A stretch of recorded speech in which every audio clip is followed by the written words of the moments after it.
Good morning, students. Today we'll start a new topic in the microbiology. Till now, we have listened about general bacteriology, immunology, bacteriology, and parasitology. Today is a different section in microbiology, that is mycology. So, in this picture, you can see some colorful mushroom-shaped things seen on the screen. These are commonly called mushrooms. So today's topic is regarding that mushrooms. So it is about mycology. So it is an introductory topic to mycology. I am Dr. Vijay Bharati, Associate Professor. So what is this mycology? It is study of fungi. Mycology is study of fungi which are commonly called as mushrooms. Commonly they are called as mushrooms. Mycology is the study of fungi. So this term mycology is derived from a Greek word myx, which means mushroom. Myx means mushroom. And what is medical mycology? Medical mycology deals with the study of fungi which have which cause diseases in humans. That is about medical mycology. So it is study of medically important fungi is medical mycology. Father of mycology is Raymond Sabarot. So, father of mycology is Raymond Sabarot. We have one culture media also in that we use for the growth of fungi by the name Sabarot's dextrose agar. So, he is the father of mycology. And this fungi or mushrooms, they are present everywhere. It lives as a saprophyte. It is present as a saprophyte. That means it is commonly present in soil, in decaying plants, in nature. Even in your home, you can see when you keep onion or tomato, when you keep this tomato outside for a 3 days to 5 days, you can see some white color growth seen on the vegetable tomato. Even on onions also, you can see some blackish growth on the onion peels. So that is nothing but fungi. So these are saprophytes. They are present everywhere, and there are many varieties of fungi. There are about 250,000 varieties of fungi present in the nature. And out of them, only 180 species or 180 varieties are important for us, which cause diseases in humans. We are concerned with only 180 types of fungi, not all 250,000 varieties. So they are present as saprophytes in soil, in decaying plants, in nature. So present in nature.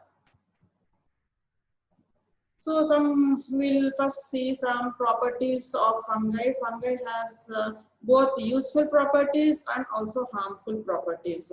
And regarding useful properties of fungi, you know, mushrooms, there are many recipes of mushroom available. There many people eat mushrooms as a source of food. Mushrooms are eaten as source of food like garlic mushrooms, kadai mushroom. You know, no different types of edible mushrooms are there which we consume in our food, and they're very tasty also. And this fungi or yeasts are used in the fermentation process. So they increase the digestibility, or they add flavor to the food, or they aid in fermentation procedure. So they are used in the preparation of bread, cheese, cakes, like that. So this fungi or yeasts, example Saccharomyces species, are especially used in the preparation of bread, cheese, and in alcohol fermentation also. And some fungi are used for antibiotic production. The most common and widely used antibiotic penicillin is prepared from the fungi Penicillium notatum. And the fourth important useful property of fungi is it is also used as a drug to induce uterine contractions. That is ergot, which is derived from fungi Claviceps purpurea. So it is a drug which is used to induce uterine contraction. So in that also this fungus Claviceps purpurea is used. And the other useful property of fungi is it is used in the preparation of hepatitis B vaccine. Saccharomyces cerevisiae fungi is used in the preparation of vaccine for hepatitis B. Okay, so these are some useful properties of fungi. Now, so you know the definition of what is fungi, or it is commonly called mushroom. Fungus, it is commonly called mushroom, and the study of these mushrooms or fungi is called mycology. The study is called mycology. Father is Raymond Savarot, and it is present, it is a saprophyte, it is present everywhere in the nature, in the soil, and it feeds on some chemicals present in the nature. This fungus feeds on the chemicals present in the nature. The useful properties of fungi are it is used as a source of food, it is used in the fermentation procedure of food items, it increases the digestibility or flavor, it increases the flavor to the food, and it is used in the antibiotic production. Some drugs like ergot are prepared from fungi like claviceps, and it is used in the preparation of vaccine for hepatitis B. These are some useful properties of fungi.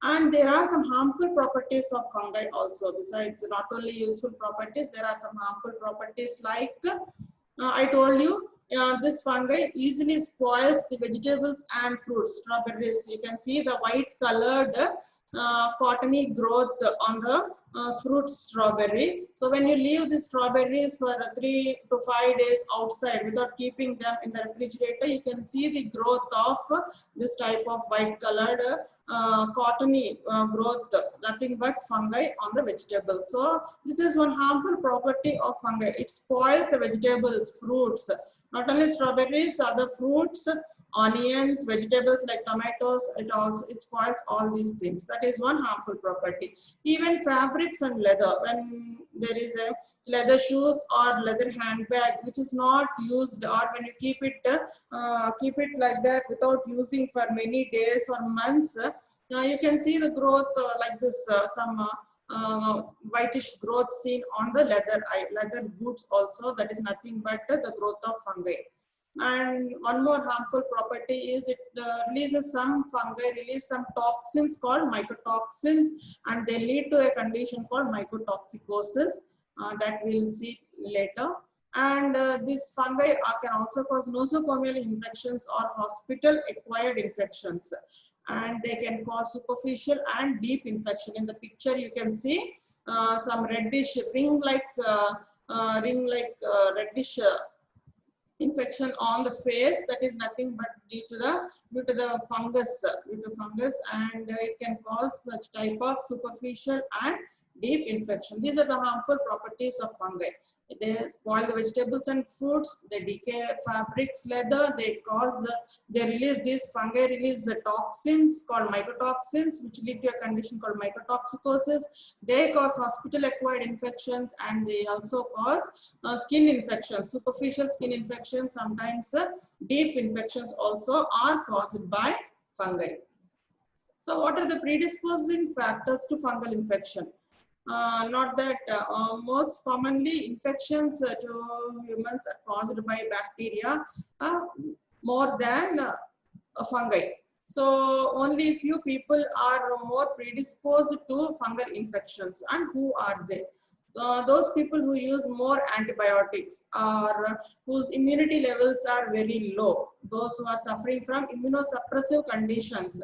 So who suffer from immunosuppressive condition? Those persons with having diabetes mellitus, or those who are having some collagen diseases or metabolic disorders like diabetes mellitus, or some collagen diseases like systemic lupus erythematosus, like that. Those who are suffering from such immunosuppressive conditions, or those who are having carcinoma or malignancy, they also have immunity levels low. So those people are more predisposed to fungal infections than the common people. And those who use steroids, they are also predisposed. So that it is also a predisposing factor for fungal infections. So these are the predisposing factors. Those people who use much antibiotics, those who are on steroids, who will be on steroids like those are having any neoplasms, such people, and immunosuppressive who are suffering from immunosuppressive conditions like I told you, diabetes, SLE, or other metabolic disorders. These are the predisposing factors for fungal infections. Those people are easily affected by the fungal infections. Now coming to the cell wall or structure of fungi. This is the basic structure of fungi. So fungi, till now you have studied about bacteria. Bacteria are prokaryotes, but fungi is eukaryote. So what is the difference between prokaryote and eukaryote? Since it is an eukaryote, it has a nucleus covered with nuclear membrane. So this is the structure of a fungi. You can see this. It is in the shape of a tube. Okay, it is tubular structure. This is one. And you can see, since it is a eukaryote, you see nucleus surrounded by a nuclear membrane. True nucleus is present in eukaryote, and fungi are eukaryotes. And since it is an eukaryote, you can see other cell organelles like mitochondria, rough endoplasmic reticulum, ribosomes will be present, Golgi apparatus. So these cell organelles are absent in bacteria, because it is a prokaryote. Bacteria is a prokaryote. That's why you will not see all these cell organelles, and a definitive nucleus is also absent in bacteria, which is a prokaryote. But fungi are eukaryotes, where you can see a true nucleus, that is a nucleus surrounded with a nuclear membrane, and the cell organelles like mitochondria, endoplasmic reticulum, ribosomes, and Golgi apparatus. And this is the cytoplasm. Yellowish thing is the cytoplasm. Outer to it there is a cell membrane, and outer to the cell membrane there is cell wall. In bacteria also, prokaryotes also, you can see cell membrane and cell wall like that. Here also in eukaryotes you can see cell membrane and cell wall. Now, what are the components present in a fungal cell wall? Like bacterial cell wall or a prokaryotic cell wall, the cell wall of fungi is rigid. It is rigid because it has some different components like chitin, mannans, and glucans. These structures or these components are present in the cell wall. Chitin, mannan, and glucans are present in the cell wall, which makes the cell wall rigid. And the cytoplasm contains some sterols or ergosterols, like ergosterols are present in cytoplasm. I told you fungi is a eukaryote which contains true nuclei and paired chromosomes. And the method of reproduction, they reproduce sexually, asexually, or by both methods, and they can have some specialized cells for reproduction. So you have to remember these three important components which are specifically present only in fungal cell wall. What are they? What components are present in the cell wall which makes the cell wall of fungi rigid? They are chitin, manoproteins, and glucans. So you know about the morphology or the structure of fungi. Okay, the cell wall. There is a cell wall. Cell membrane. Cell wall has three components: chitin, mannan, and glucans. Then cell membrane. Then inside the cytoplasm we have sterols, ergosterol. Then a true nucleus surrounded by nuclear membrane, Golgi apparatus, mitochondria, and rough endoplasmic reticulum. This is the structure of fungi. So how fungi differ from prokaryotes or bacteria and other eukaryotes? So fungi is eukaryotic and possess eukaryotic cell organelles. You know the eukaryote. What are the eukaryotic cell organelles? Mitochondria, Golgi apparatus, ribosomes, rough endoplasmic reticulum. So they possess a rigid cell wall. The rigid cell wall, the rigidness is due to the presence of chitin, beta glucans, and other polysaccharides, mannans. Cell membrane contains ergosterol, and these fungi may be unicellular or multicellular. So there is another classification. Some fungi are unicellular, that means they have only single cell, and some they are multicellular, that means there are many cells. And they lack chlorophyll. So actually this fungi belongs to phylum Thallophyta. In the Thallophyta, there are two families. One is the fungi and the other one is algae. Algae has chlorophyll, and these fungi, they lack chlorophyll. Unlike plants, they lack chlorophyll, and they divide by asexual or sexual means by producing spores. So in their reproduction, the spores play an important role, and they reproduce by producing spores.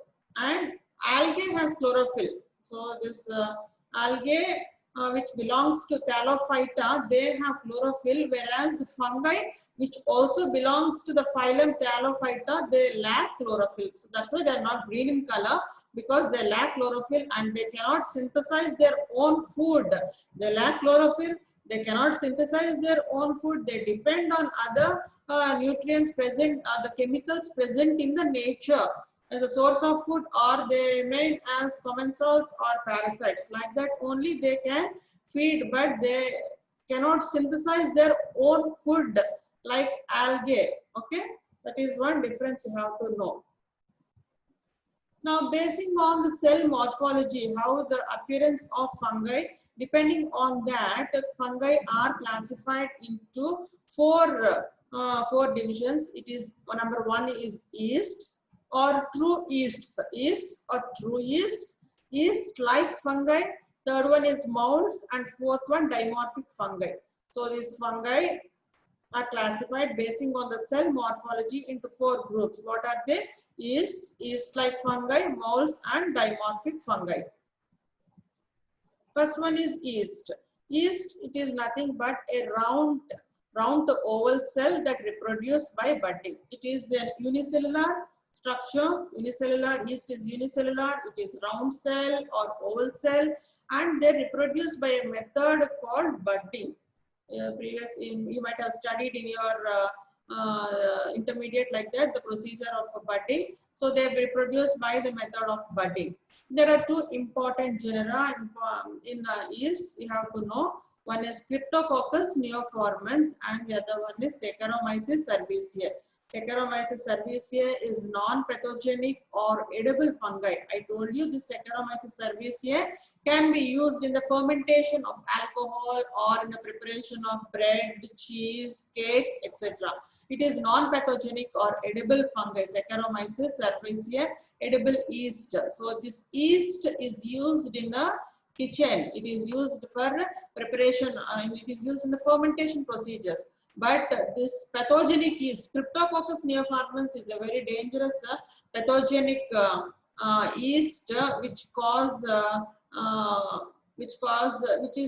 mainly infects immunocompromised people, especially persons with AIDS, acquired immunodeficiency syndrome. So, and this Cryptococcus, when you study in detail, you will know it is present in the feces of one bird called pigeon. So you can see this Cryptococcus yeast in the feces of pigeon, and this Cryptococcus when inhaled, so it is present in the pigeon feces. When this is inhaled by immunocompromised people, it can cause some respiratory manifestations. It causes respiratory manifestations, and in immunocompromised persons, that is HIV persons, it can even affect the meninges and it causes meningitis. So it can cause even it can affect the brain and it can cause meningitis. Cryptococcus neoformans, it is a yeast. It is a true yeast, and it is a simple round or oval unicellular fungi. Okay, so true yeast is that it is unicellular yeast. This is a picture of Cryptococcus. So in the center you can see some round shaped structure, that is only Cryptococcus. It is a unicellular fungi, and around this you can see some whitish bigger than the fungi, that is the halo, or that is the capsule. It is a capsulated yeast. That's why this capsule is bigger than the yeast. Okay, this whole white thing around the small unicellular fungi is the capsule. This is the microscopic picture. So under the microscope, you can see this unicellular fungi or Cryptococcus in this method, in this way. So these are yeast is a unicellular fungi which reproduce by budding. We'll see now the budding procedure. And when you grow this yeast in the laboratory on culture, they produce smooth, creamy colonies. The colonies are how toothpaste like. They are very smooth and creamy, toothpaste like colonies.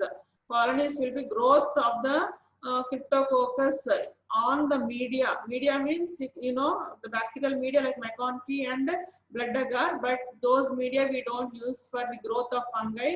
We use fungal media are different like Sabouraud's dextrose agar. That is the media.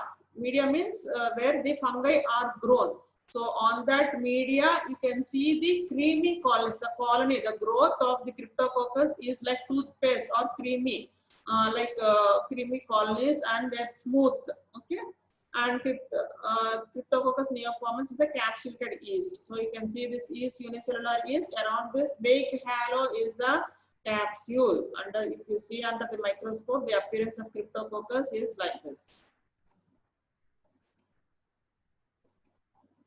Now they reproduce. Yeasts reproduce by a process, a sexual process called budding. So what is this budding? You might have studied the budding procedure, budding in your intermediate. The parent yeast is there. This is the parent yeast having the nucleus and vacuole. So a small protuberance or a bud is formed on one end of the parent yeast. This is the parent yeast, and a small protuberance or bud is formed. Then nucleus and vacuole is also present in the bud or daughter yeast. So in the daughter, so it becomes a daughter yeast. The protuberance or bud, it develops into a daughter yeast where it also has the nucleus and vacuole.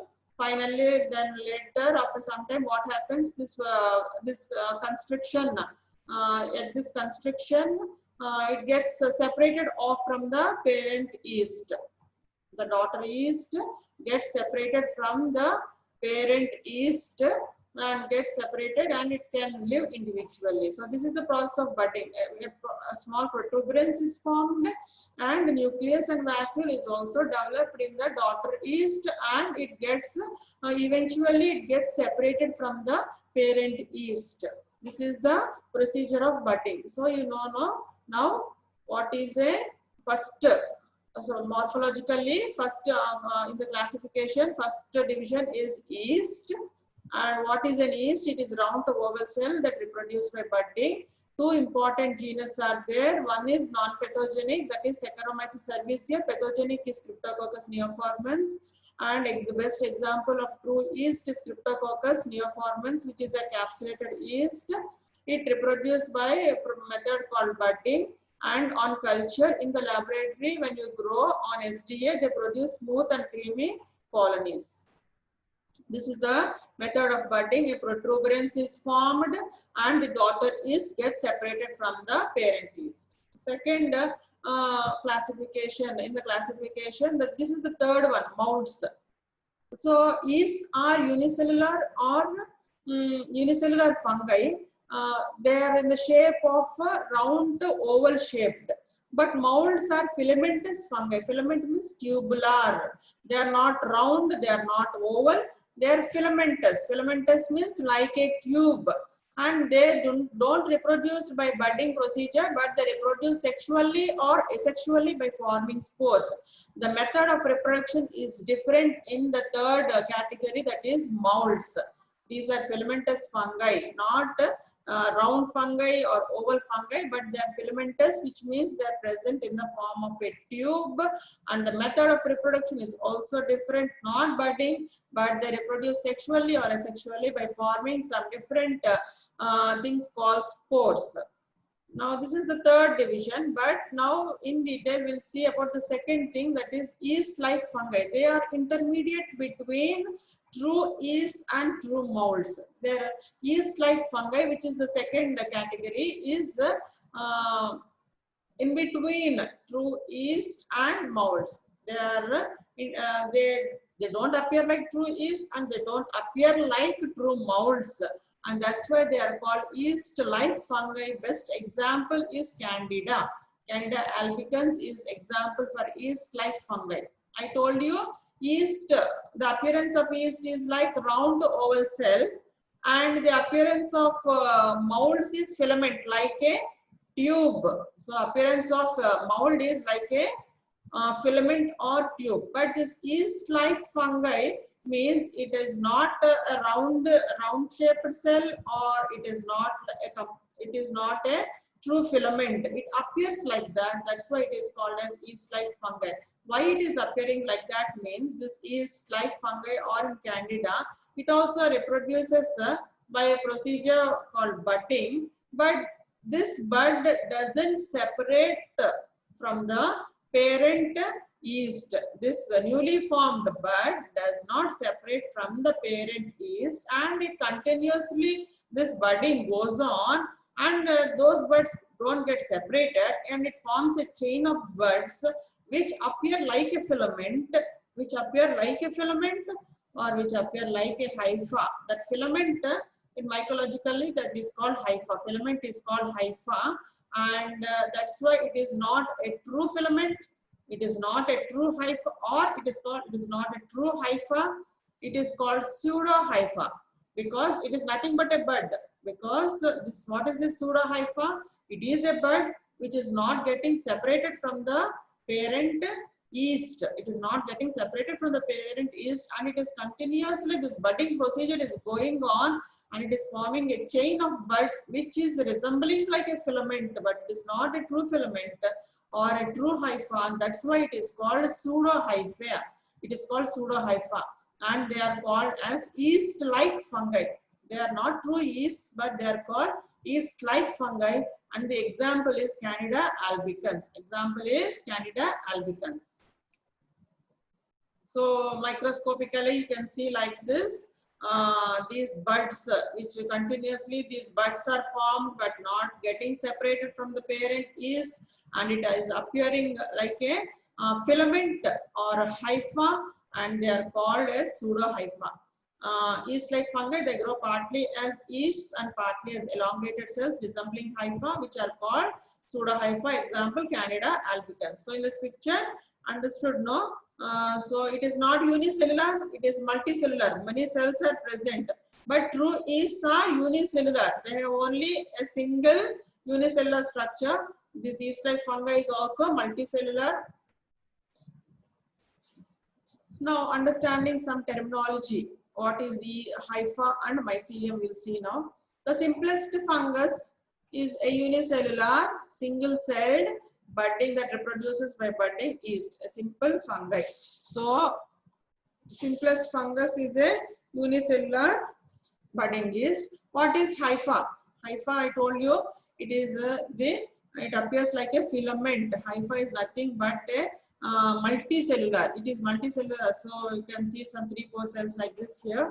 It is multicellular. Elongation of apical cell produces a tubular and thread-like structure called hypha or filament. So it is in the shape of a filament, no? So it is called true hypha. It is produced by the elongation of the apical cell. It produces a tubular structure, thread-like structure, and in mycology it is called not a thread or not a tube. It is called as hypha.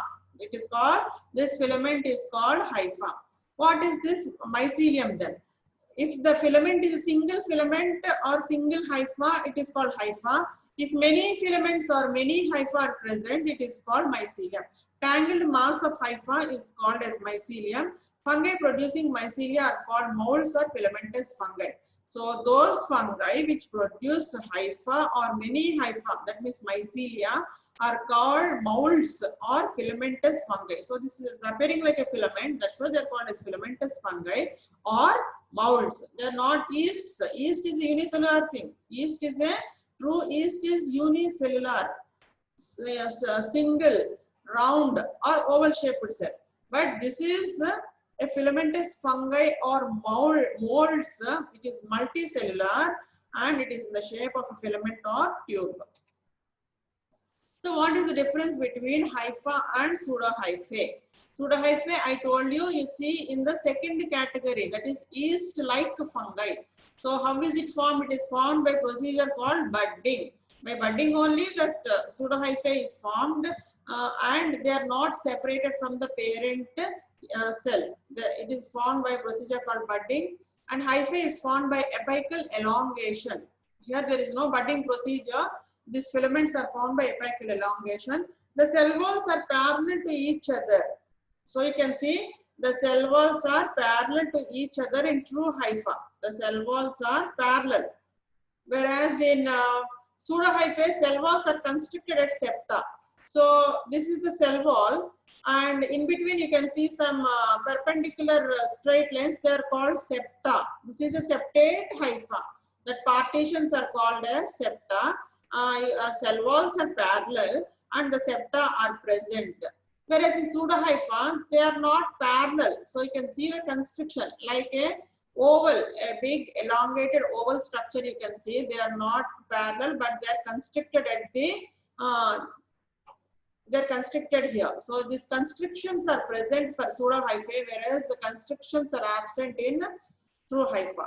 Cell walls are parallel to each other. Septa are straight and perpendicular. Septa are curved in pseudohyphae. Constriction is absent at the origin of branches. Constriction is present at the origin of branches. So here there is no constriction. Here there is constriction. Cell walls are parallel. Cell walls are not parallel but constricted. Here they are straight and perpendicular. Septa are straight and perpendicular. Here they are constricted. That is the difference between true hypha and a pseudohypha. True hypha you can see in molds. Pseudohypha you see in yeast-like fungi, that is Candida.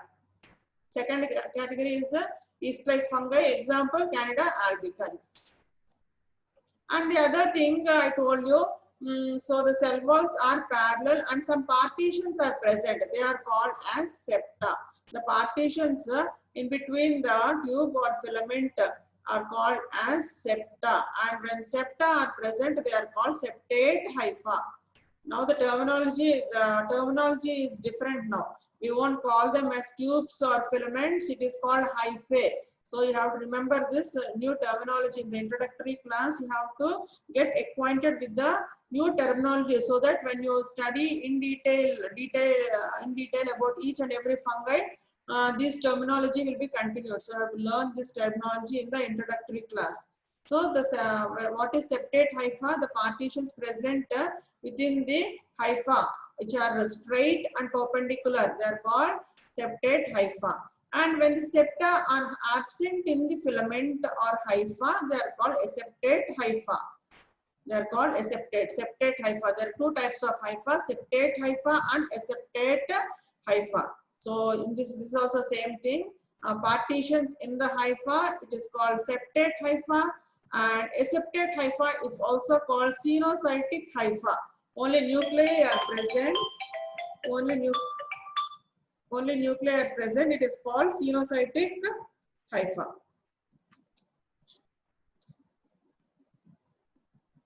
So some examples are given here.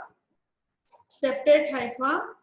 You can see the septate hypha here. Example for septate hypha is Aspergillus. Example for septate hypha, you can see Aspergillus. And aseptate hypha example is Mucor.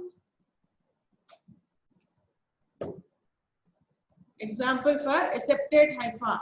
This is Mucor is example for aseptate hypha, and you know pseudohyphae example is Candida albicans, is like fungi. This is the septate hypha. So within the hypha you can see the partitions. It is called septate hypha. Here within the hypha there are no partitions. It is aseptate hypha. Example for septate hypha is Aspergillus. Example for aseptate hypha is Mucor. And example for pseudohyphae is Candida albicans. Candida albicans is example for pseudohyphae. And there is another, basing on pigmentation, there are two types of hyphae again, hyaline hyphae and pigmented hyphae. Hyaline hyphae means the hyphae appears transparent in color. When you see under the microscope, the hypha or the filaments, they appear transparent without any color. That is called without any pigmentation. there is no pigmentation, they are called as hyaline hyphae. Whereas some hyphae, they have pigments and they appear black in color, and that type of hyphae is produced by fungi called Demotechious fungi. Demotechious fungi produce dark and pigmented septate hyphae. So when they are pigmented, they are called pigmented hyphae, or when they are transparent or without any pigmentation, they are called as hyaline hyphae. So another division of hyphae is hyaline hyphae and pigmented hyphae. Hyaline hyphae produced by molds, pigmented hyphae produced by Demotechious fungi. Hyaline molds, which are non-pigmented, Demotechious fungi produce pigmented hyphae, especially black in color. Another type of hyphae is vegetative hyphae and aerial hyphae. So what is this Petri plate? This round thing is a Petri plate. In this yellow one is the media. What media is used for growth of fungi? Sabots, dextrose, agar. So in this media, or in this when you see the growth of fungi, some hypha grow into the media and some hypha grow above the media.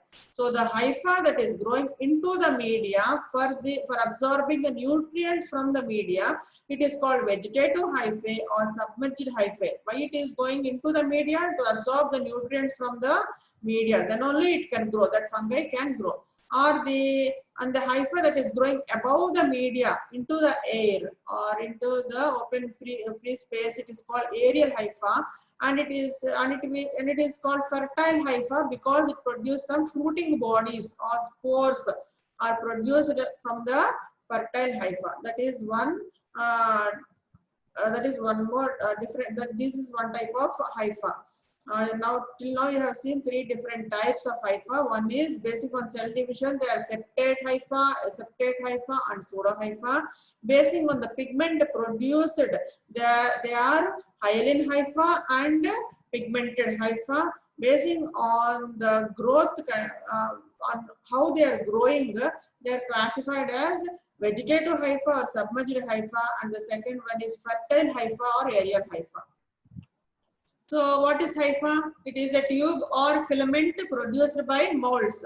Hypha is what is hypha? It is a tube or filament produced by molds. Not that every time the tube or filament is straight. They can have different shapes like spiral shape seen in Trichophyton Mentacrophyte.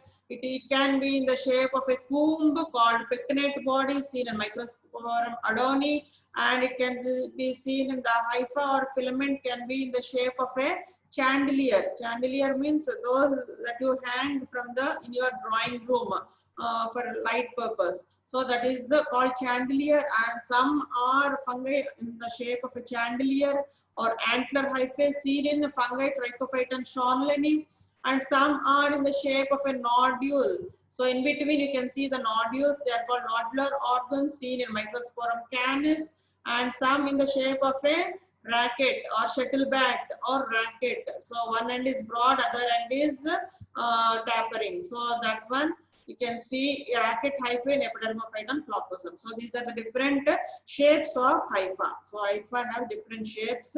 One is spiral hypha, other one is pectinate body, fabric chandelier, nodular organ, and racket hyphae.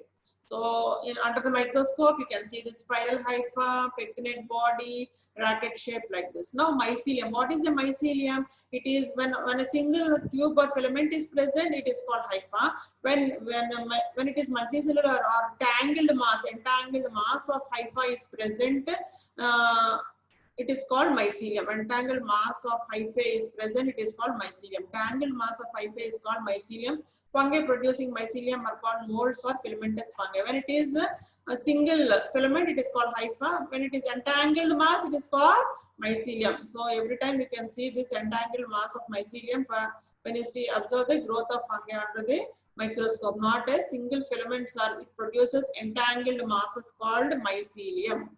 So what again, like aerial hyphae and vegetative hyphae, when this entangled mass of hyphae it grows into the media, it is called vegetative mycelium, and when it goes above the media, it is called aerial mycelium. So like this. So it is an entangled mass.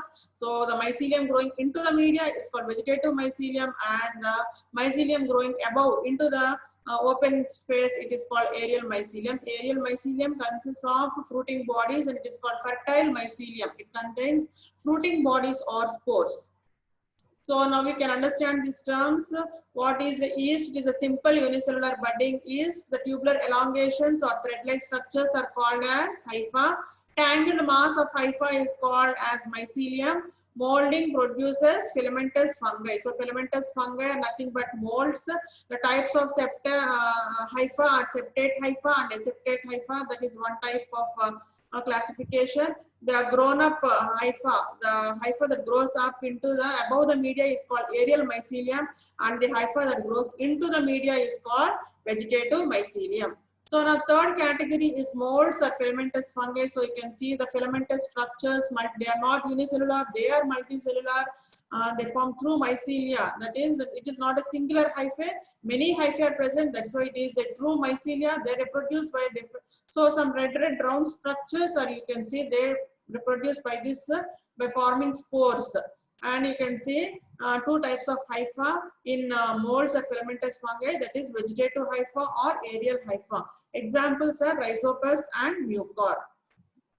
Now next thing, reproduction in fungi. So the fungi reproduce by spores called, two types of spores are formed, asexual spores and sexual spores. They are also called fruiting bodies. So examples, now reproduction in fungi, it is by sexual method and asexual method. Asexual reproduction takes place by a procedure called budding or fission, whereas a sexual process, sexual reproduction takes place by a procedure called meiosis. Here it is fission, or here it is fission or mitosis. Here it is meiosis takes place in sexual reproduction, and the zygospores, formation of zygospores, ascospores and basidiospores is by sexual method, and asexual reproduction is by budding or fission. Asexual spores are formed on or in specialized structures. Now we'll see one by one in detail. These are the asexual spores. So asexual reproduction is taking place by budding or fission. So what are the asexual spores? Arthrospores. This is a rectangular shaped structure. You can see it is arthrospore. Then chlamydospore, oval, thick-walled spore is chlamydospore. Then small round spores. This is conidiospores. Then clusters of round spores. They are blastospores. Then this one within a sac-like structure, it is called sporangiospore. So these are the different types of asexual spores. How many are there? 1, 2, 5.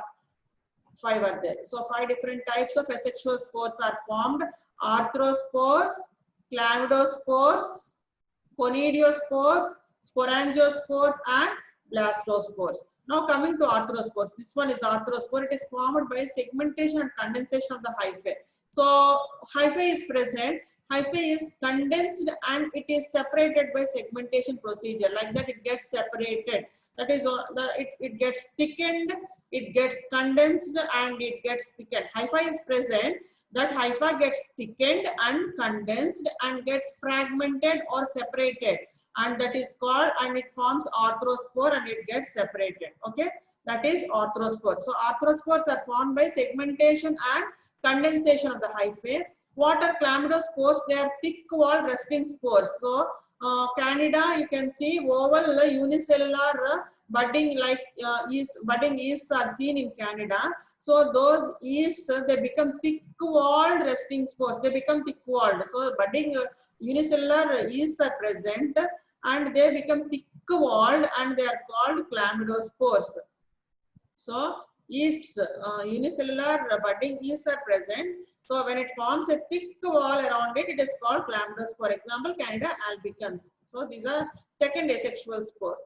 First asexual spore is arthrospore, formed from the hyphae only. They become condensed and thickened and get separated from the hyphae by a method called fragmentation. That is arthrospore.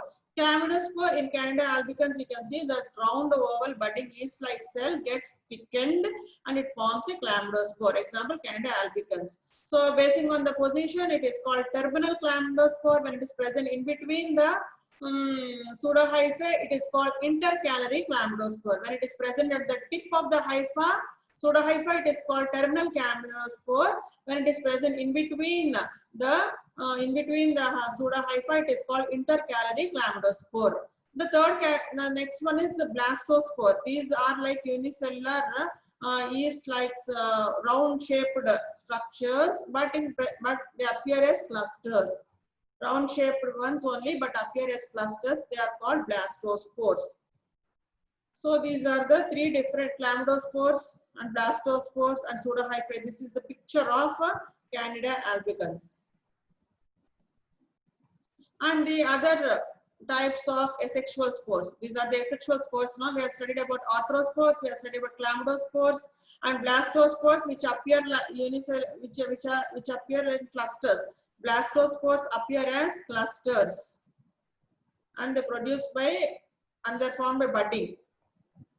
And the other two are conidiospores and sporangiospores. Conidiospores, they are not, sporangiospores are present in a sac called sporangium.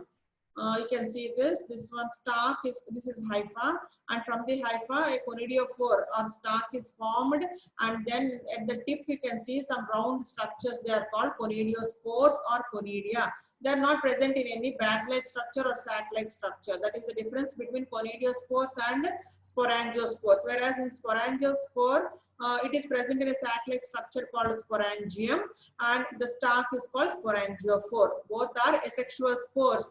Conidiospores are present on conidiophore and sporangiospores are present on sporangiophore, but they are enclosed in a sac called sporangium. So these are all asexual spores. Now you tell me the 5 asexual spores. They are arthrospores, which are formed by condensation or fragmentation of the hyphae. Chlamydospores, which are formed in Candida albicans, which are thickened oval cells. Then blastospores, which are seen as clusters of spores. Conidiospores, which are not enclosed in sac, but they are present on conidiophore.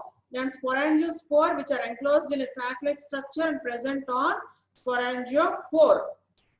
These are all asexual spores. Now coming to sexual spores. Sexual spores are formed by a method called meiosis, which involves karyogamy and plasmogamy. So they are formed by meiosis, whereas asexual spores are formed by mitosis, by budding and by fission, whereas sexual spores are formed by meiosis. So there are 3 types of sexual spores like ascospores, basidiospores and zygospores. What are ascospores? Ascospores are formed in the family Ascomycetes. They belong to ascospores are formed in Ascomycetes. 5 minutes. Ascomycetes, they are formed in a bag called Cleistothecum. So ascospores are formed in ascus. Ascus has many ascospores and many asci are present in a big bag called Cleistothecum. Cleistothecum, and these are septate hypha is present for ascomycetes.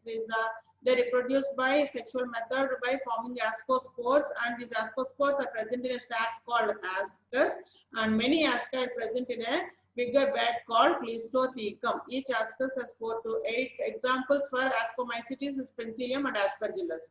These are the ascospores seen under the microscope like this. Then Basidiomycetes. Basidiomycetes, these are also sexual spores which are formed on a club-shaped or basidium, club-shaped structure or basidium, or it is also called basidium, and above that spores are formed. They are called as basidiospores. Sexual fission results in the formation of club-shaped organ called base or basidium, which bears spores called basidiospores. It is seen in Basidiomycetes. Basidiospores are formed in Basidiomycetes. This is the club-shaped organ, or it is called basidium. Above that, you can see the spores. Above the basidium or club-shaped end, from the tip, you can see the spores. They are called basidiospores. This is also another picture of basidiospores. Then zygospores. This is formed by fusion of 2 hyphae. When 2 hyphae they fuse at the center, they form a spore called zygospore, a sexual spore or zygospore, a resting thick-walled cell seen between hyphae. Example, Rhizopus and Mucor produces this zygospore. So 2 hyphae are present. Those 2 hyphae fuse to form a zygospore, and from that zygospore a sporangiophore and a sporangium is developed. So like this, two separate hyphae are present, they unite. This is the sexual method of reproduction. The two hyphae is they come together, and in the center they form a mature zygospore, and from the mature zygospore the sporangiophore is developed. From the sporangiophore, at the end there is sporangium. From the sporangium it releases sporangiospores. Like that, the growth of rhizopus and mucor you can see, which belongs to zygomycetes. It is a zygomycetes are lower fungi. They have aseptate, non-septate hyphae.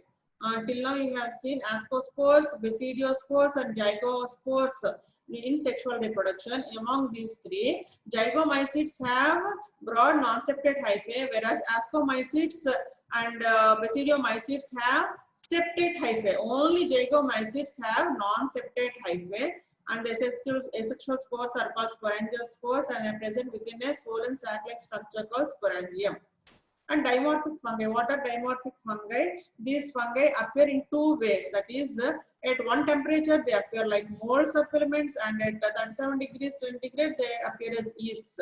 At 25 degrees in the soil they appear as filaments, and when the temperature is more at 37 degrees they appear as yeast. So they appear both as yeast and molds. That's why they are called as dimorphic fungi. Example is Cystoplasma capsulatum, Blastomyces dermatitis, Paracoccidoides brasiliensis, Coccidoides imitis, Penicillium marnopis, Sporothric shankai. These are some examples of dimorphic fungi. So morphological classification, 4 types are there: yeast-like fungi, molds, and fourth one is dimorphic fungi. Yeast, budding yeast, pseudohyphae, aseptate hyphae, septate hyphae, and mycelium. This is another classification, that is morphological classification. Basing on the sexual spores, they are divided into 4 important phyla. Phylum Zygomycota, phylum Ascomycota, phylum Basidiomycota, phylum Deuteromycota, fungi imperfectae. So this Zygomycota is aseptate hypha is seen in Zygomycota, whereas in phylum Ascomycota, Basidiomycota, and Deuteromycota you can see septate hypha. You can see this is a taxonomic classification or systemic classification. Systemic classification, phylum Zygomycota has aseptate hyphae, whereas Ascomycota, Basidiomycota, and Deuteromycota has septate hyphae. And these 3 reproduce by sexual method. You have seen the sexual spore formation in Zygomycota, Ascomycota, and Basidiomycota. You see sexual spores are formed, but in Deuteromycota, fungi imperfectae, sexual spores are not formed. That's why they are called fungi imperfectae, because sexual spores are not formed in fungi imperfectae or Deuteromycota. Okay.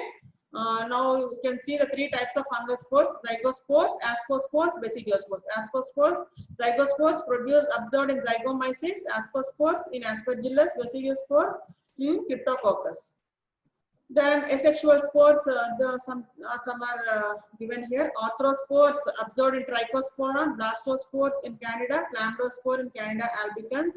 Then conidiospore or conidia in Aspergillus. Sporangiospore is seen in Zygomycetes. Microconidia, macroconidia are seen in Dermatophytes. Okay, that is the first introductory class to mycology. In the next class, we will see about the laboratory diagnosis of fungi. Okay, thank you.